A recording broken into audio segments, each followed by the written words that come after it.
muscle car lovers, welcome to Ron's Muscle Car Garage. I got something for you today that I think a lot of you might be pretty impressed with, and it might help you guys out with your detail work. So without further ado, let's check this out. I first want to show you this engine plate. Notice the car in the background, that's a 67 Camaro, and this plate came out of that car, and I had a small water leak around the water pump opening.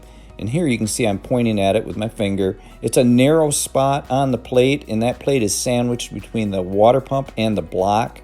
So it's required that we put a little RTV on the gasket, at least in that spot, and I actually butter up the whole gasket on both sides and then sandwich it in between as I clamp everything back together.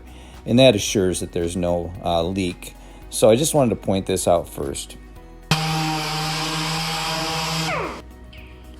One of the things that you'll notice on an aluminum engine plate is where it bolts to the cast iron block, you'll get some pitting around the opening.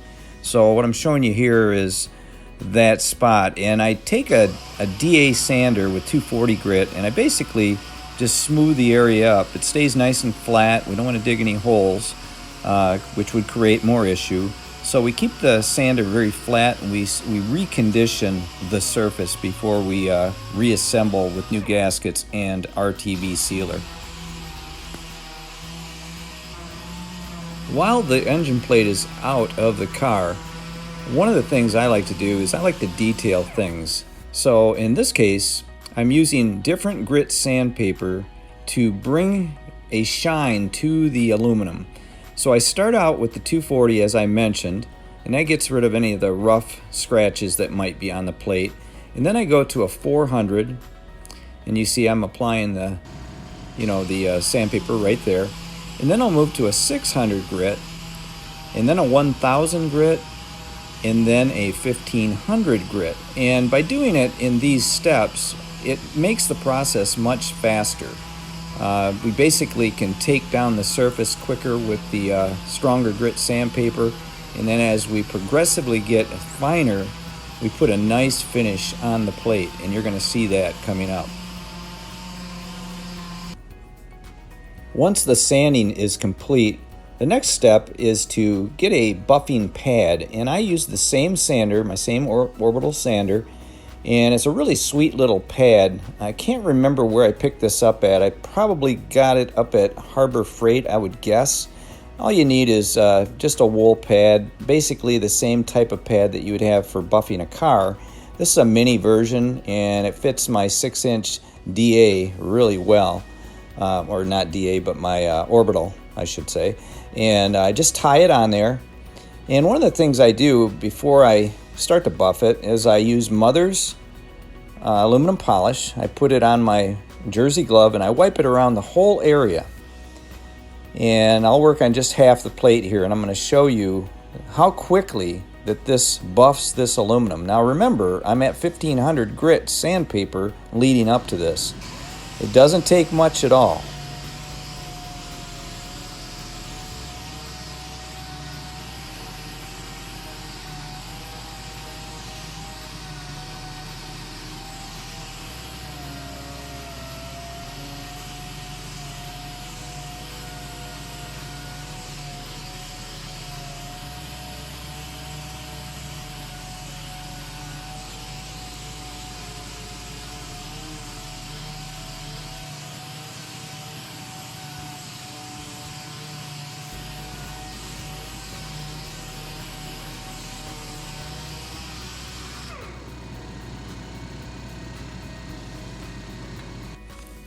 Now I use a very soft cloth to just kind of clean it up after it's all polished.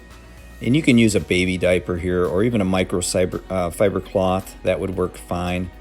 But this is amazing. It's so quick to do this too. If you step sand it, in other words, start out with a 240, 400, 600, 1000, and 1500 grit. You can go through this very, very quickly. Any flat surface, if you can use an orbital on it with a pad, a cloth pad, and Mother's polish, you're going to get a finish just like this, just like chrome. And I just want to finish up here with a comparison. I've done one side of it, and you can see the original mill finish versus the polish. So just incredible. What a change. And if you're anything like me, you not only want a fast car, but you want one that looks good at the same time. Thanks for watching, everyone. Leave some comments if you'd like. If you're not a subscriber to my channel, please subscribe. That helps me out big time. Hit the like button. And until next time, like I always say, keep on working on them because they're never done.